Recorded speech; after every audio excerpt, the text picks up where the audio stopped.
지난해 1월 김치를 안 먹는다며 아이를 폭행한 사건으로 어린이집 학대가 도마 위에 올랐습니다. 같은 해 12월에는 배수관을 타고 탈출한 아이로 인해 부모의 가정폭력까지 드러나면서 아동학대에 대한 사회적 관심이 증폭됐습니다. 서울시 육아종합지원센터에는 어린이집 사건 이후 전문 상담사가 배치됐습니다. 특히 어린이집 교사와 부모들에게 훈육에 있어서 아이의 입장을 생각해 볼 수 있는 안내 책자를 배포합니다. 또한 자칫 아이의 문제 행동으로 보이는 것이 발달 과정이라는 것을 알려주는 교육도 이루어지고 있습니다. 우리의 훈육 방식이 대부분 성인의 원하는 방식대로 아이가 움직이기를 원하는 거죠.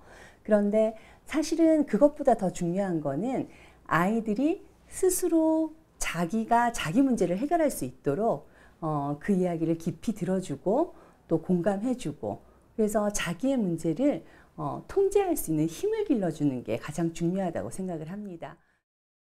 지난해 서울시에서 발생한 아동학대 사건은 1,167건. 이 가운데 가해자가 부모인 경우는 976명으로 전체의 83.6%가 부모로부터 학대를 당하는 것으로 나타났습니다. 대리양육자와 친인척까지 포함하면 가해자 10명 중 9명은 피해자와 가까운 어른들이라는 겁니다.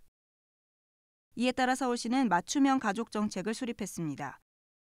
가족의 갈등과 해체를 막고 대리양육자에게 맡겨지는 어린이들에 대해서도 안전망을 마련했습니다.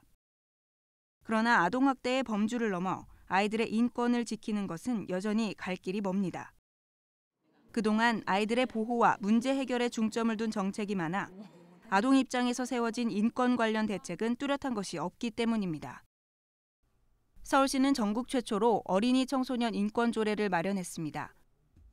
2014년 발표된 인권 강화 플랜은 특히 어린이와 청소년 주도적인 입장에서 마련된 것이라 의미가 큽니다. 전문가들은 아동학대에 국한되지 않는 보다 넓고 전반적인 아동 인권에 대한 고민이 필요한 시점이라고 강조합니다.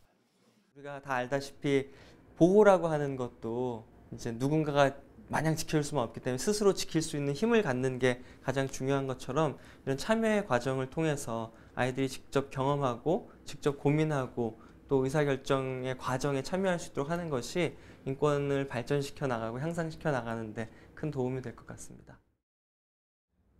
오늘은 94번째로 맞이하는 어린이날입니다. 어린이는 어린아이를 대접하거나 격식 있게 부르는 말입니다. 어린이를 어른보다 더 높게 대하라는 방정환 선생의 당부를 기억해야 할 대목입니다. TBS 김지희입니다.